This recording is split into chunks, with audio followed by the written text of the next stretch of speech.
மத்தேயு சுவிசேஷம் புதிய ஏற்பாட்டில் முதல் புஸ்தகம் 1ஆம் அதிகாரம் 18ஆம் வசனத்திலிருந்து இயேசு கிறிஸ்துவனுடைய பிறப்பின் விவரமாவது,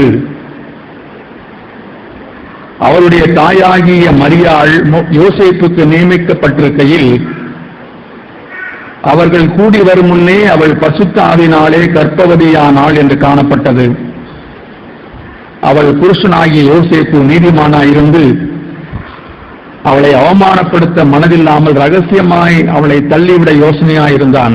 அவன் இப்படி சிந்தித்துக் கொண்டிருக்கையில் கர்த்தருடைய தூதன் சொப்பனத்தில் அவனுக்கு காணப்பட்டு, தாவீதின் குமாரனாகிய யோசேப்பே, உன் மனைவியாகிய மரியாளை சேர்த்துக் கொள்ள ஐயப்படாதே.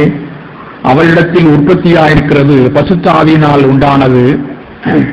மேல இவர் பிள்ளைங்க அமைதியா இருக்கணும். பிள்ளைகளுடைய பெற்றோர்கள் பிள்ளைகளை கொஞ்சம் கவனிங்க. அவள் 21ஆம் வசனம், அவள் ஒரு குமாரனை பெறுவாள், அவருக்கு இயேசு என்று பெயரிடுவாயாக, ஏனெனில் அவர் தமது ஜனங்களின் பாவங்களை நீக்கி அவளை ரட்சிப்பார் என்றான். தீர்க்கதரிசியின் மூலமாக கர்த்தராலே உரைக்கப்பட்டது நிறைவேறும்படி இதெல்லாம் நடந்தது. அவன் இதோ ஒரு கன்னிகை கர்ப்பவதியாகி ஒரு குமாரனை பெறுவாள், அவருக்கு இம்மானுவேல் என்று பெயரிடுவார்கள் என்று சொன்னான். இம்மானுவேல் என்பதற்கு தேவன் நம்மோடு இருக்கிறார் என்று அர்த்தமாம். சுவிசேஷத்தின் நோக்கமே இந்த வார்த்தைகளிலே வெளிப்படுத்தப்பட்டிருக்கிறது. தேவன் நம்மோடு இருக்கிறார்,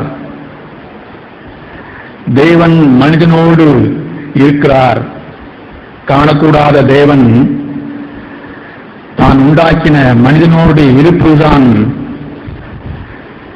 சுவிசேஷத்தின் நோக்கம். ஏதேன் தோட்டத்திலே தேவனோடு ஐக்கியமாய் இருக்க சிருஷ்டிக்கப்பட்ட மனிதன் அந்த ஐக்கியத்திலிருந்து துண்டிக்கப்பட்டு தான் செய்த பாவத்தினால், கீழ்ப்படியாமையினால் அந்த ஏதேன் தோட்டத்திலிருந்து துரத்தி விடப்பட்டான்.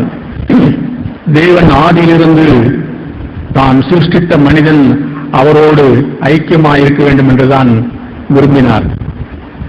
அதனாலதான் நீங்க பாத்தீங்கன்னா ஆதியாகமத்துல 1ஆம் அதிகாரத்துல, திரும்பவும் நான் இந்த பகுதிக்கு வருவோம். ஆதியாகமம் 1ஆம் அதிகாரம் 26ஆம் வசனத்துல, பின்பு தேவன் நமது சாயலாகவும் நமது ரூபத்தின்படியேயும் மனுஷனை உண்டாக்குவோமாக.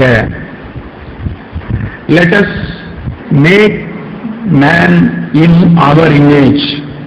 தேவத்துவம் திரித்துவம் என்று நமக்கு எல்லாருக்கும் தெரியும். பிதாவாகிய தேவன், குமாரனாகிய இயேசு கிறிஸ்து, ஆவியாயிருக்கிற பரிசுத்த ஆவியானவர். எப்போதுமே தேவன் தனியாயிருக்க விரும்புவதே இல்லை. தேவன்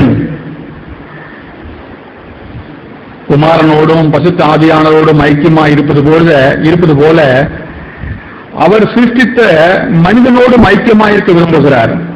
அதனாலதான் அவருடைய சாயலாகவும் அவருடைய ரூபத்தின்படியே மனுஷனை உண்டாக்குவோமாக. இப்படி உண்டாக்கிதான் அந்த ஏதேன் தோட்டத்திலே அவனை வைத்திருந்தார். ஏன்னா அவனோடு உறவாட, அவனோடு ஐக்கியப்பட அவர் விரும்பினார். ஆனால் அங்கே சாத்தான் புகுந்து அந்த ஐக்கியத்தை கெடுத்து இந்த பூமிக்கு சாபத்தை கொண்டு வந்து அந்த மனிதனை அந்த தோட்டத்திலிருந்து வெளியேறச் செய்து விட்டான். இது அந்த ரட்சிப்பினுடைய நோக்கத்துக்கு ஏதுவாயிருந்தது. மனிதனுடைய வீழ்ச்சி,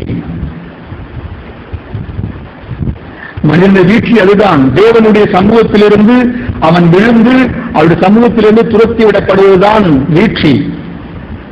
அவன் தேவனோடு ஐக்கியப்பட முடியாத ஒரு நிலைமை, அவரை அப்பா பிதாவை என்று கூப்பிடத்தக்க ஒரு நிலைமையில் இருந்து அவன் விழுந்து போய்விட்டான். தேவனுக்கு சத்துருவாகிவிட்டான், விரோதியாகிவிட்டான் மனிதன். இப்படிப்பட்ட கெட்டுப்போன வீழ்ச்சியுற்ற மனிதனை மறுபடியுமாய் தன்னோடு சேர்த்துக் கொள்ளத்தான் அவருடைய குமாரனை இந்த உலகத்துக்கு அனுப்பினார். பரிசுத்த ஆவியானவர் மூலமாய் ஒரு கன்னியின் வயிற்றிலே அவர் பிறந்து நம்மை போல எல்லா விதத்திலும் சோதிக்கப்பட்டு பாவமில்லாமல் வாழ்ந்து பாவ நிவாரண பலியாய் தன்னை ஒப்புக் கொடுத்து ரத்தம் சிந்தி பாவ நிவர்த்தி செய்து மனிதனை மறுபடியுமாய் தேவனோடு சேர்த்து விட்டார். இதுதான் ரட்சிப்பு. நாம் சத்துருக்களாயிருக்கையில், அப்படிதான் வாசிக்கிறோம் ரோமர் 5ஆம் அதிகாரத்துல, நாம் சத்துருக்களாயிருக்கையில் அவர் நமக்காக மரித்ததினாலே அவரோடு நம்மை ஒப்புரவாக்கி விட்டார். தேவனும் மனிதனுக்கும் பெரிய இடைவெளி இருந்தது. அந்த இடைவெளியை தேவகுமாரன் சேர்த்து விட்டார். தேவனோடு மனிதனை சேர்ப்பதற்குத்தான் அவர் வந்தார். 1 தீமோத்தி 1ஆம் அதிகாரம்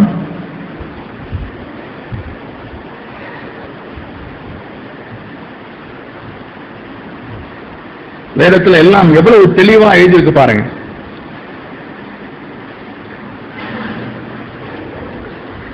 சாரி 2ஆம் அதிகாரம் 5ஆம் வசனம், தேவன் ஒருவரே. இந்த உலகத்துல அநேகம் தேவர்களை மனிதர்கள் தேவன் என்று சொல்லிக் கொண்டிருக்கிறார்கள். இந்த சத்திய வேதம் இதைத்தான் சொல்லுகிறது. தேவன் ஒருவரே, தேவனுக்கும் மனுஷருக்கும் மத்தியஸ்தரும் ஒருவரே. மத்தியஸ்தர், வீழ்ச்சுற்ற மனிதனுக்கு ஒரு மத்தியஸ்தர் தேவைப்பட்டது. ஒரு மனிதன் இந்த உலகத்தில் குற்றம் செய்து விட்டான்னா அவனுக்கு ஒரு மத்தியஸ்தர், ஒரு அட்வொகேட் தேவைப்படுறார். அவனுடைய காரியங்களை எடுத்து வாதாடுவதற்கு, நீதிபதியிடத்திலே போய் சொல்வதற்கு, அவன் நிமித்தம் பேசுவதற்கு ஒரு அட்வொகேட் தேவைப்படுறார். இந்த உலகத்தில் நாம் பார்க்கிறோம். அதே போலத்தான் மனிதனுக்காக பரிந்து பேசுவதற்கு ஒரு மத்தியஸ்தர் தேவைப்பட்டார். அந்த மத்தியஸ்தர் யார்? எல்லாரையும் மீட்கும் போலாக தம்மை ஒப்புக் கொடுத்த மனுஷனாகிய கிறிஸ்து இயேசு அவரே. மனுஷனுக்கு ஒரு மனிதன் தான் மத்தியஸ்தராக இருக்க முடியும். ஒரு தேவதூதனோ வேறு யாரோ இருக்க முடியாது. அதனாலதான் அவர் மனுஷகுமாரனாய் இந்த உலகத்துக்கு வர வேண்டியதாக இருந்தது. நம்மை போல எல்லா விதத்திலும் அவர் ஒப்பாக வேண்டியதாக இருந்தது. மாம்சத்தையும் ரத்தத்தையும் உடையவராய் அவர் இந்த உலகத்துக்கு வந்து நம்மை போலவே எல்லா விதத்திலும் சோதிக்கப்பட்டு அவர் பாவமில்லாமல் வாழ்ந்து வெற்றி சிறந்ததினால அந்த அவருடைய பரிசுத்த ரத்தத்தை சிந்தி பாவ நிவர்த்தியை உண்டாக்கி மனிதனுக்கும் தேவனுக்கும் ஒரு மத்தியஸ்தரானார். இதற்குரிய சாட்சி ஏற்ற காலங்களில் விளங்கி வருகிறது. இதற்காகவே நான் பிரசங்கியாகவும் அப்போஸ்தலனாகவும் பிரஜாதிகளுக்கு விசுவாசத்தையும் சத்தியத்தையும் விளங்க பண்ணுகிற போதகனாகவும் நியமிக்கப்பட்டிருக்கிறேன். நான் பொய் சொல்லாமல் கிறிஸ்துவுக்குள் உண்மையை சொல்லுகிறேன். பாத்தீங்களா, பவுல் எவ்வளவு துக்கமாய் சொல்லுகிறார். இதற்காகத்தான் நான் நியமிக்கப்பட்டேன். தேவனுக்கும் மனிதனுக்கும் ஒரு மத்தியஸ்தர் வந்துவிட்டார் இந்த உலகத்தில். இன்றைக்கு மனிதன் தேவனிடத்திலிருந்து பிரிந்திருக்க வேண்டிய அவசியம் இல்லை. அவன் தேவனோடு ஐக்கியப்பட முடியும், ஒப்புரவாக்கப்பட முடியும், அவரை அப்பா பிதாவே என்று கூப்பிட முடியும். எல்லா சாட்சியத்தையும் அவர் கொண்டு வந்துவிட்டார். தேவன் மனிதனோடு வாசம் பண்ண விரும்புகிறார், மனிதனோடு இருக்க விரும்புகிறார். மனிதன் வீழ்ச்சி விட்டு இருந்தாலும் அவனை அவர் அப்படியே விட்டுவிடவில்லை. அவனுக்காக தன்னுடைய குமாரனையே ஒப்பு கொடுத்தார். இதுதான் ரட்சிப்பின் மேன்மை. இதை நாம் பார்க்கிறோமா? ரட்சிப்பினுடைய மேன்மையை நாம் பார்க்கணும். தேவனுக்கு நான் விரோதியா இருந்த போது, சத்ருவா இருந்த போது, எனக்கும் தேவனுக்கும் சம்பந்தம் இல்லாத போது தேவனோடு என்னை சேர்த்து வைப்பதற்கு, தேவனோடு என்னை ஒப்புரவாக்குவதற்கு தேவகுமாரன் இந்த உலகத்திலே வந்தார். ரத்தம் சிந்துதல் இல்லாமல் பாவ மன்னிப்பு இல்லை. தன்னுடைய பரிசுத்த ரத்தத்தையே சிந்தி எனக்கு பாவ மன்னிப்பை உண்டாக்கி இருக்கிறார். ஒரு மனிதனை என்றைக்கு இதை உணர்ந்து நான் பாவி,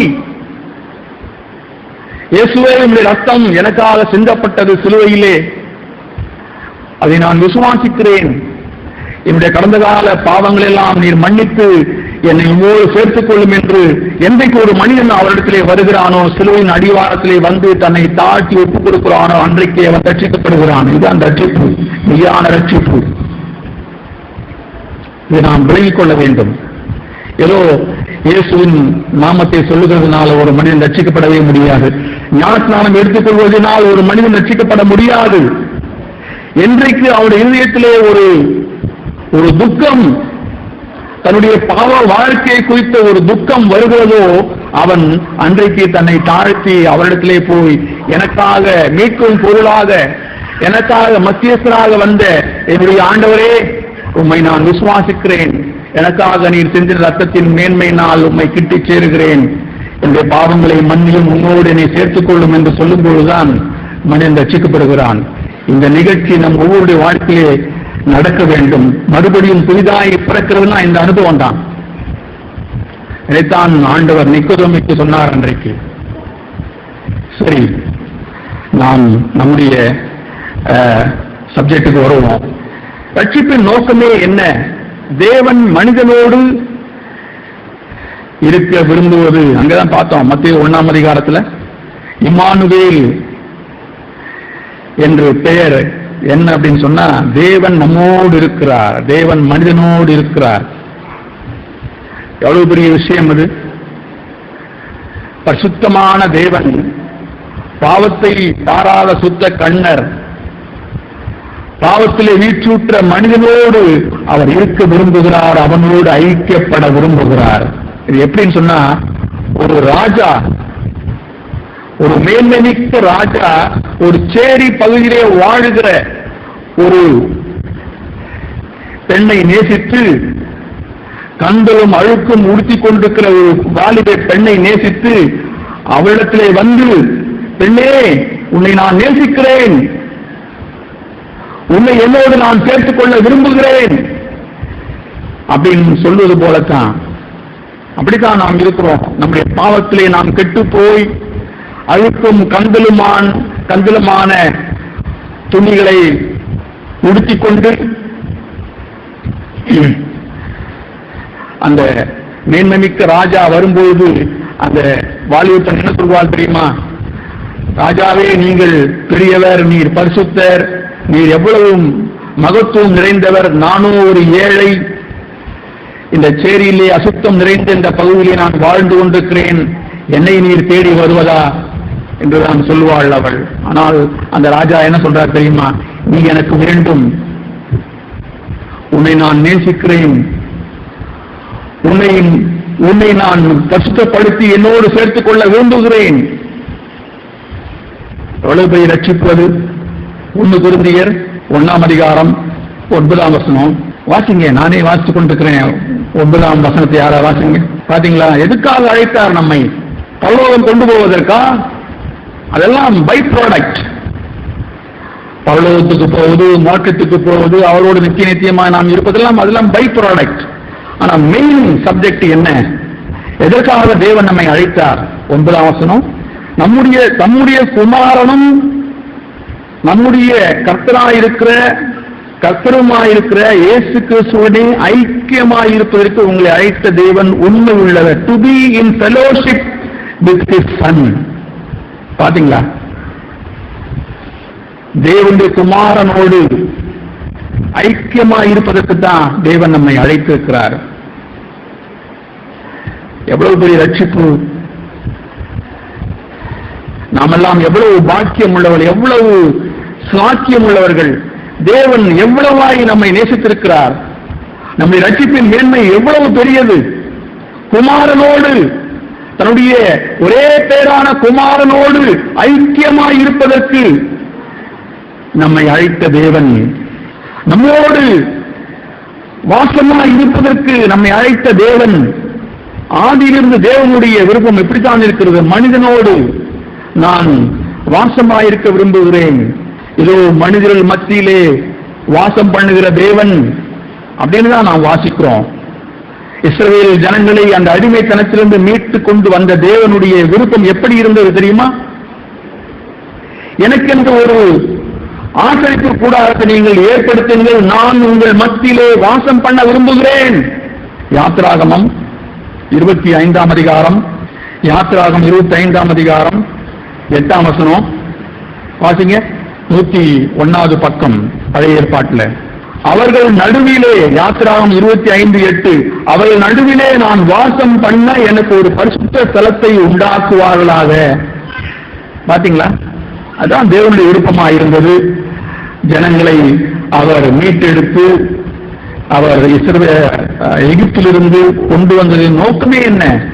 அவர்கள் மத்தியிலே அவர் வாசம் பண்ண விரும்பினார். தேவன் மனிதனுடைய மத்தியிலே அவர் வாசம் பண்ண விரும்புகிறார்.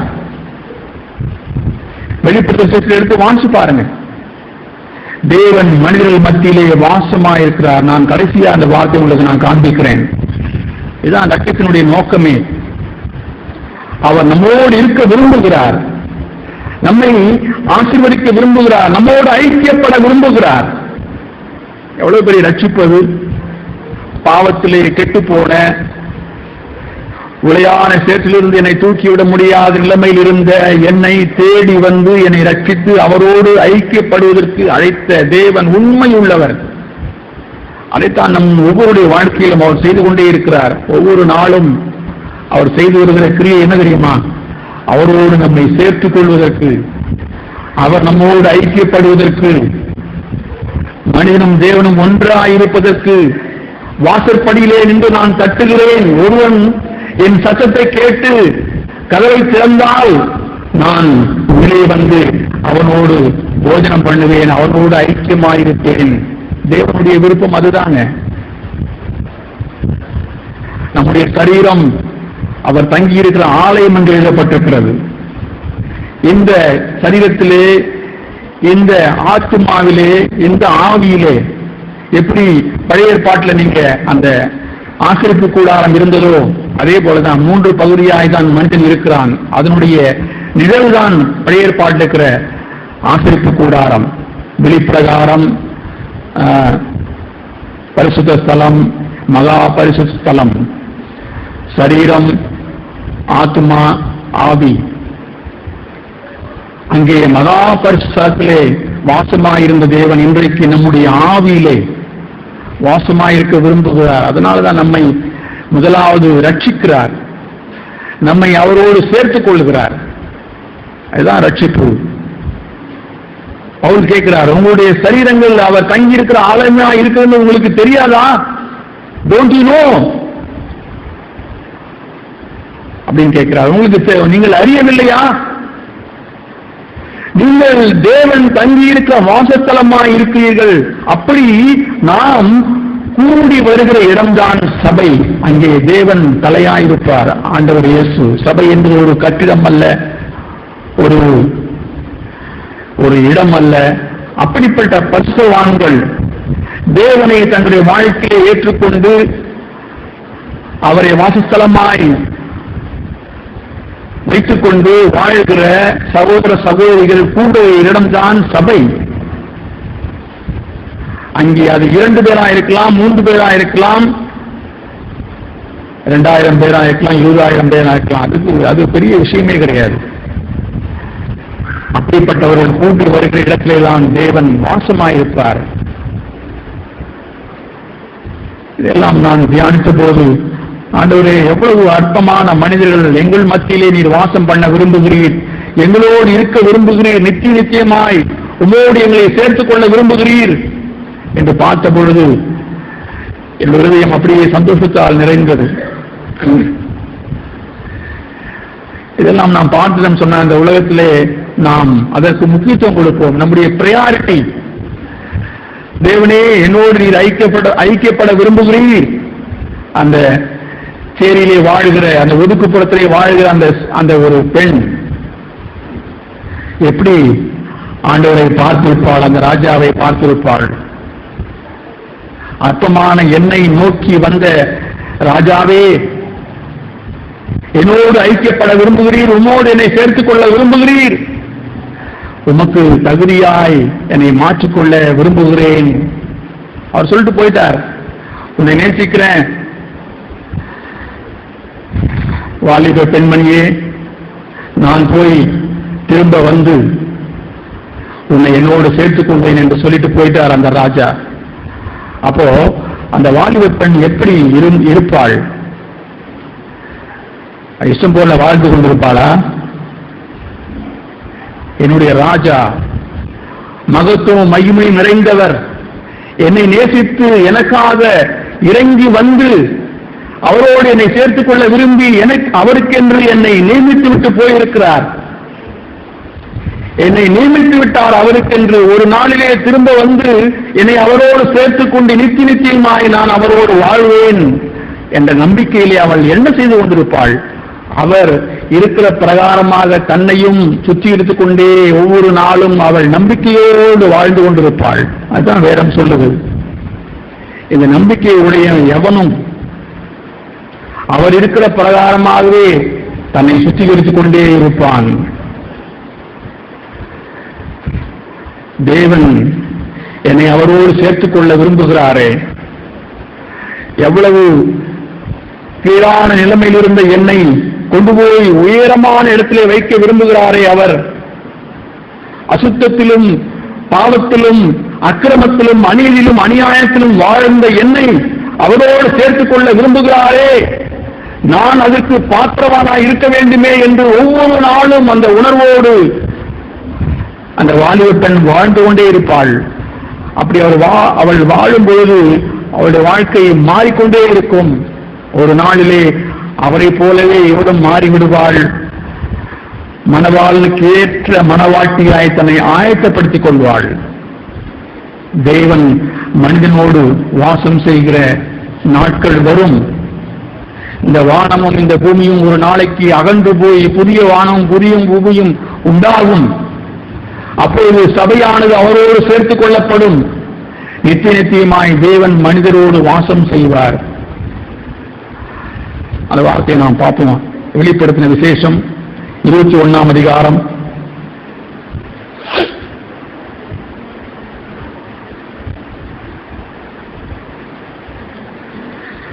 'The culminating point', முடிவு. இந்த உலகத்தினுடைய எல்லா முடிவும் என்ன எப்படி ஆக போகிறது அப்படிங்கிறத இங்க வெளிப்படுத்த விசேஷத்திலே நாம் தெளிவாய் பார்க்கிறோம். 21ஆம் அதிகாரத்தில், பின்பு நான் புதிய வானத்தையும் புதிய பூமியையும் கண்டேன். பாவம் வாசமாயிருக்கிற சபிக்கப்பட்ட இந்த பூமி அகன்று போய்விடும். பாவம் இல்லாத பூமி வரும், வானம் வரும். புதிய வானமும் புதிய பூமியும் கண்டேன்.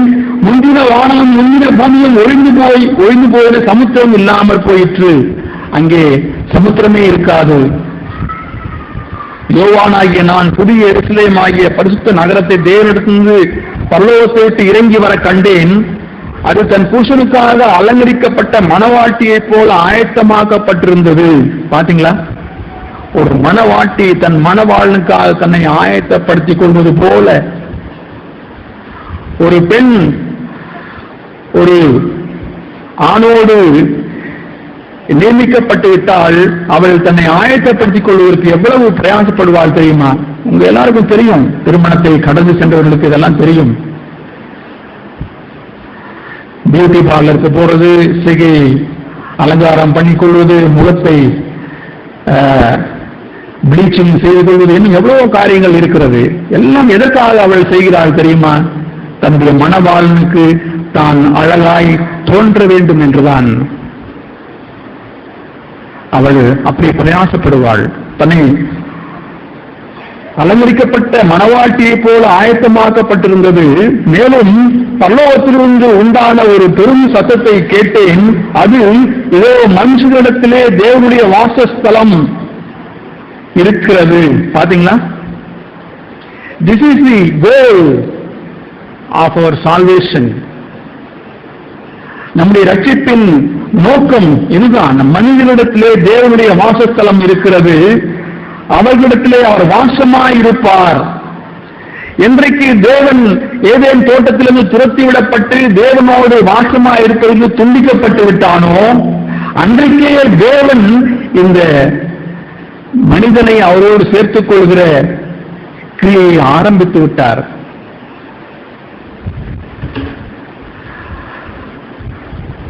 ஏதேன் தோட்டத்தில் நீங்க பார்த்தீங்கன்னா 6 நாள் அவர் கிரியை செய்தார் என்று எழுதியிருக்கிறது. 6 நாள், 7ஆம் நாளிலே ஓய்ந்திருந்தார் என்று எழுதியிருக்கிறது. 7ஆம் நாளிலே அவர் ஓய்ந்திருந்து மனிதனோடு 6ஆம் நாள் கடைசியில தான் மனிதன் உருவாக்கப்பட்டான். அப்போ 7ஆம் நாள் பிறந்த உடனே மனிதன் தேவனோடு ஐக்கியப்பட்டான். முதலாவது தேவன் மனிதனுடைய முதல் நாள் தேவனோடு ஐக்கியமான ஒரு நாளாயிருந்தது.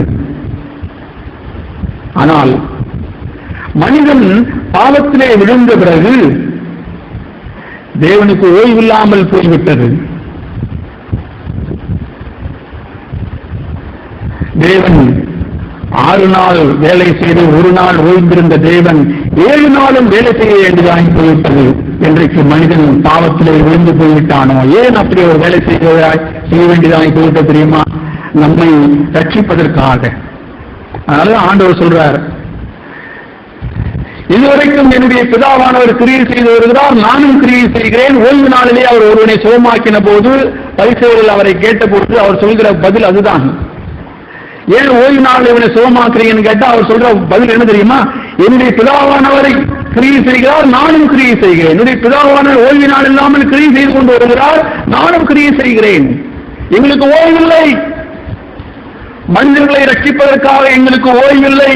கிறிஸ்துவ தேவன் அப்படித்தான் இருக்கிறார். நம்மை ரட்சிப்பதற்காக தேவன் ஓய்வில்லாமல் கிரியை செய்து கொண்டு வருகிறார்.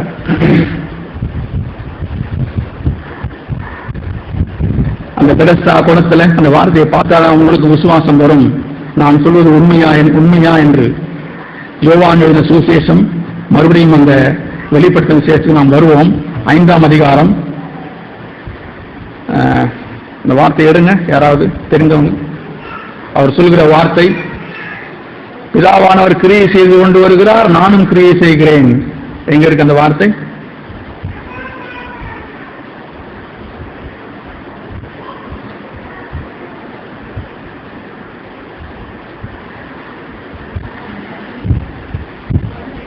ம் 17. பாத்தீங்களா? 5ஆம் அதிகாரம் 17ஆம் வசனம். 16, 17 பாருங்க. இயேசு இவைகளை ஓய்வு நாளில் செய்தபடியால் யூதர்கள் அவரை துன்பப்படுத்தி அவரை கொலை செய்ய வகை தேடினார்கள். ஓய்வு நாளிலே ஒரு மனிதனை சுகமாக்குகிறார். உடனே அவங்க ஓய்வு நாளை நீ அனுசரிக்கல அப்படின்னு சொல்லி அவரை துன்பப்படுத்தி கொலை செய்ய வகை தேடுறாங்க. அதுக்கு அவர் என்ன பதில் சொல்றாரு பாருங்க. இயேசு அவர்களை நோக்கி, என் பிதா இதுவரைக்கும் கிரியை செய்து வருகிறார், நானும் கிரியை செய்து வருகிறேன் என்றார். பிதாவாகிய தேவனும் குமாரனாகிய இயேசு கிறிஸ்துவும் பரிசுத்த ஆவியானவரும் ஓய்வில்லாமல் மனிதனை ரட்சிப்பதற்காக, மனிதனை தன்னோடு சேர்த்துக் கொள்வதற்காக, மனிதனோடு ஐக்கியப்படுவதற்காக ஓய்வில்லாமல் கிரியை செய்து வருகிறார்கள். என்றைக்கு மனிதன் பாவம் செய்து அவருடைய சமூகத்தை விட்டு விலகி போனானோ அன்றையிலிருந்து. மிகவும் ஆச்சரியமான விஷயமா இருக்கு இதெல்லாம் வேதத்திலே நாம் பார்க்கும் பொழுது. தேவன் எவ்வளவாய் நம்மை நேசிக்கிறார், எவ்வளவாய் நம்மை ரட்சிப்பதற்கு அவர் பிரயாசப்படுகிறார் என்று பார்க்கும்போது நம்மை வியக்க வைக்கிறது தேவனுடைய அன்பு, இரக்கம், தயவு, கரிசனை, காருண்யம். நாம் எல்லாம் எவ்வளவு முக்கியமானவர்கள் என்பதை நாம் அறிவதற்கு நமக்கு ஒரு வாய்ப்பை கொடுக்கிறது. ஓய்வில்லாமல் தேவன் நம்முடைய வாழ்க்கையிலே கிரியை செய்து கொண்டு வருகிறார் நம்மை அவரோடு சேர்த்துக் கொள்வதற்கு. திரும்பவும் அந்த பகுதிக்கு போவோம். வெளிப்படுத்தும் விசேஷம் 21ஆம் அதிகாரம்.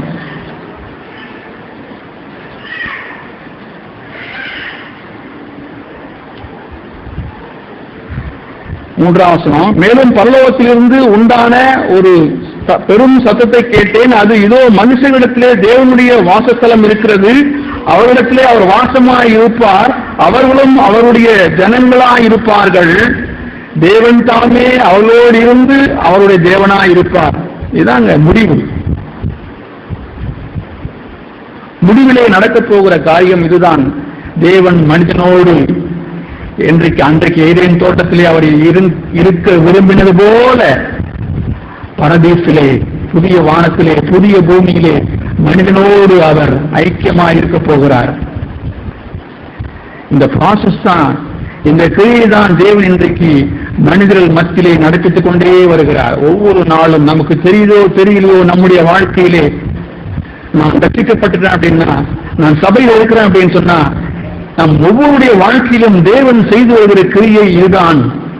அவரோடு நம்மை சேர்த்துக் கொள்வதற்கு, நித்திய நித்தியமாய் நாம் அவரோடு ஐக்கியமாய் இருப்பதற்கு. அடுத்த வருஷம் பாருங்க, அவருடைய கண்ணீர் யாவையும் தேவன் துடைப்பார். சில பேருக்கு அங்கே கண்ணீர் இருக்கும். அவருடைய குடும்பத்தாரில் சில பேர் அவர்களோடு அங்கே இல்லாமல் போகலாம். அவருடைய வார்த்தையை கேட்டு குடும்பத்தார் தங்களுடைய இதயத்தை கடினப்படுத்திக் கொண்டு ஏனோ தானோ என்று வாழ்ந்து நித்திய நித்தியமாய் தேவனை விட்டு பிரிந்திருக்க கூடும். அன்றைக்கு அவருடைய கண்களிலே கண்ணீர் வரும். தேவன் அவருடைய கண்ணீரை துடைப்பார். சபையாரிலே சிலர் அவர்களோடு இல்லாமல் இருக்கக்கூடும். அவரோடு ஐக்கியப்பட்டவர்கள், அப்பம் பிட்டவர்கள். இயேசுவோடு இருந்த 12 சீசர்களே ஒரு சீசன் அவரை காட்டிக் கொடுத்து 4 கொண்டு செத்தான். இயேசு அவனுக்காக கண்ணீர் விட்டிருப்பாரா? விட்டிருப்பார். நான் விசுவாசிக்கிறேன். அதே போலதான் இயேசுடைய சீசர்கள் ஆகிய நம்முடைய வாழ்க்கையிலும் கூட அன்றைக்கு நாம் தேவனோடு இருக்கும்போது நம்முடைய கண்களிலும் கண்ணீர் வரும். நம்முடைய கண்ணீர் யாவையும் தேவன் துடைப்பார்.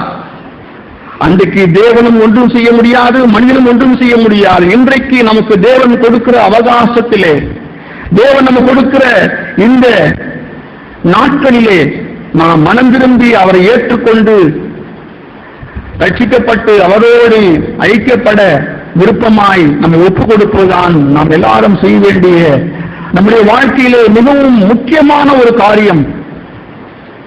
The first thing in our life, நம்முடைய வாழ்க்கையில் செய்ய வேண்டிய மிக முக்கியமான முதலாவதான காரியம் இதுதான். தேவனோடு நான் ஐக்கியமாய் இருக்க வேண்டும். அவரை என் தேவனாய் நான் ஏற்றுக்கொண்டு அவருக்காக என்னுடைய வாழ்க்கையை அர்ப்பணிக்க வேண்டும். அவர் எனக்காக எல்லாவற்றையும் செய்துவிட்டார். இந்த உணர்வு நாம் எல்லாருக்கும் இருக்க வேண்டும். அதனாலதான் வேதம் சொல்லுது, இந்த ரட்சிப்பை நாம் அசட்டை செய்யக்கூடாது. இவ்வளவு பெரிய ரட்சிப்பை, இவ்வளவு பெரிதான ரட்சிப்பை அசட்டை செய்கிறவர்கள் எப்படி தண்டனைக்கு தப்பித்துக் கொள்வார்கள்? அன்றைக்கு அவர்களோடு நெருக்கமாக இருந்தவர்கள் கண்ணீர் விட்டாலும் ஒன்றும் செய்ய முடியாது. அவருடைய கண்ணீரை தேவன் துடைப்பார். அவர்கள் தேவனுடைய அன்பின் அழைப்பை அசட்டை செய்வர்கள் எங்க போவாங்க தெரியுமா? நரகத்துக்கு தான் போவாங்க. நரகம் என்பது மனிதனுக்காக நியமிக்கப்படவில்லை. தெரியுமா? உங்களுக்கு தெரிந்திருக்கும், அநேகருக்கு தெரிந்திருக்கும். நரகம் என்பது விழுந்து போன தேவதூதர்களுக்காக நியமிக்கப்பட்ட இடம். ஆனால் அந்த இடத்துக்கு மனிதன் தானாகவே போகிறான். தன்னுடைய இதயத்தை கடினப்படுத்திக் கொண்டு தேவனுடைய அழைப்பை அசட்டை செய்து மனிதன் போய் அந்த விழுந்து போன தேவதூதர்களோடு சேர்ந்து கொள்கிறான். நித்தியமான நரகத்தை தனக்கென்று அவன் வைத்துக் கொள்கிறான். மத்தேயு சுவிசேஷம்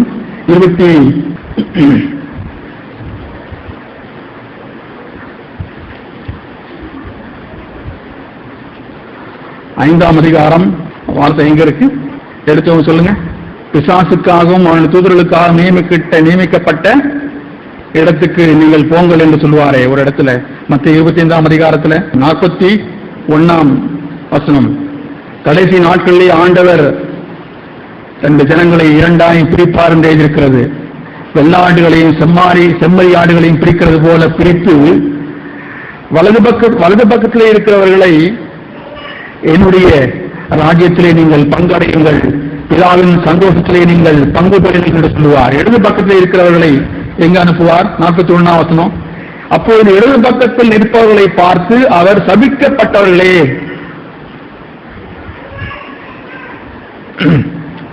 நீங்க பாத்தீங்கன்னா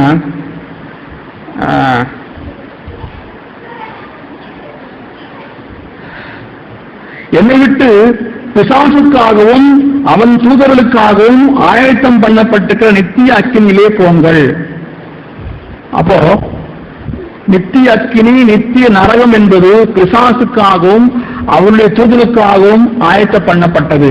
என்றைக்கு அந்த லூசிபர் வீழ்ச்சியுற்றானோ, அவனோடு மூன்றில் ஒரு பகுதி தூதர்கள் விழுந்தார்களோ அன்றைக்கே தேவன் அவர்களுக்காக ஒரு இடத்தை ஆயத்தம் பண்ணிவிட்டார். அதுதான் நரகம். மனிதர்களுக்காக தேவன் ஆயத்தப்படுத்தல. ஆனால் மனிதன் பிசாசுடைய தந்திரங்களை ஏற்றுக்கொண்டு தேவனுடைய வார்த்தைக்கு பயப்படாமல் தேவனுடைய வார்த்தை அசட்டை செய்து ரட்சிப்பை இழந்து பிசாசுக்காகவும் அவருடைய தூதர்களுக்காகவும் ஆயத்தம் பண்ணப்பட்டிருக்கிற இடத்துக்கு போயிட்டா தேவன் என்ன செய்ய முடியும்? ஆபிரகாமின் மடியிலே இருக்கிறான் ஒருத்தன், இன்னொருத்தன் அந்த அக்கினியிலே வேதனைப்படுகிறான். அவனாக தெரிந்து கொண்டது. தேவன் ஒரு மனிதனையும் நரகத்துக்கு அனுப்ப விரும்புவதே இல்லை. ஒவ்வொரு மனிதனையும் தேவன் ரட்சித்து தன்னோடு நிச்சயமாய் சேர்த்துக் கொள்ளத்தான் விரும்புகிறார்.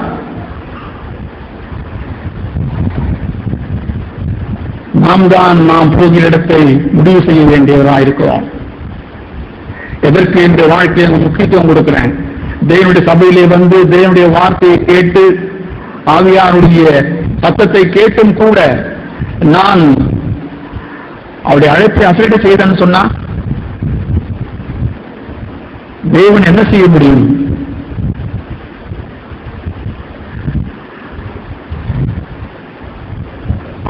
அவர்களுக்கு வார்த்தைகளை சொன்னவருடைய கண்ணீருக்குத்தான் தேவன் துடைக்க முடியும். அன்றைக்கு கடைசி நாளிலே தேவன் நம்மோடு இருக்கத்தான் விரும்புகிறார், நம்மை ஆசீர்வதிக்கத்தான் விரும்புகிறார். மனிதர்கள் மத்தியிலே அவர் வாசம் பண்ண விரும்புகிறார். உங்களோடு நான் வாசம் பண்ண விரும்புகிறேன் என்றுதான் தேவன் ஆவலா இருக்கிறார். அவருடைய வாஞ்சியை நாம் ஒவ்வொருவரும் இன்றைக்கு நம்ம இதயத்தில் ஏற்றுக்கொள்வோமா? அந்த ஏழை பெண்ணை போல, ராஜாவே என்னை ஏற்றுக்கொள்ள இந்த பூமியின் தாழ்விடங்களிலே இறங்கி வந்தீரே, என்னை நோக்கி நான் இருக்கிற இடத்துக்கு இறங்கி வந்து என்னோடு ஐக்கியப்பட விரும்புகிறீரே, என்னை ஒப்புக் கொடுக்கிறேன் என்று சொல்லி அந்த பெண் ஒப்புக் கொடுத்தது போல நாம் நம்மை ஒப்புக் கொடுப்போமா? இந்த தாழ்மையிலே நாம் இருந்தோம்னா நாம் தேவனோடு இருக்க முடியும். தேவன் நம்மோடு இருப்பார். தேவன் யாரோடு இருப்பார் தெரியுமா?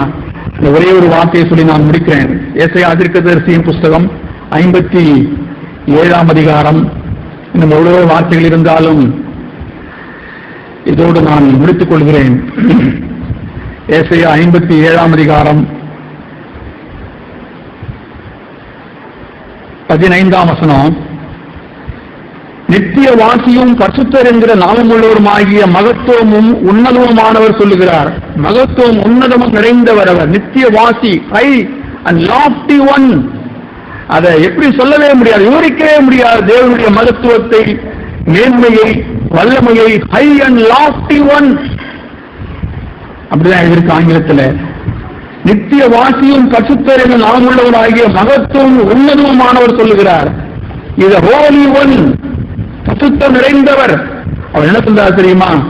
உன்னதத்திலும் பரிசுத்த தலத்திலும் வாசம் பண்ணுகிற நான் பணிந்தவர்களின் ஆவியை உயிர்ப்பிக்கிறதற்கும் நொறுங்கினவர்களின் இதயத்தை உயிர்ப்பிக்கிறதற்கும் நொறுங்குண்டு பணிந்த ஆவியினுடத்திலே உள்ளவரிடத்திலும் வாசம் பண்ணுகிறேன்.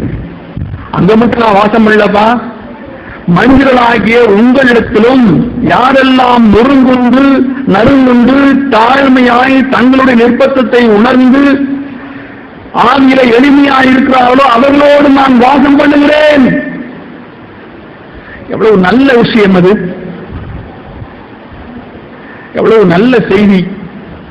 தேவன் தாழ்மையானவர்களோடு இருக்க விரும்புகிறார், வாசம் பண்ண விரும்புகிறார்.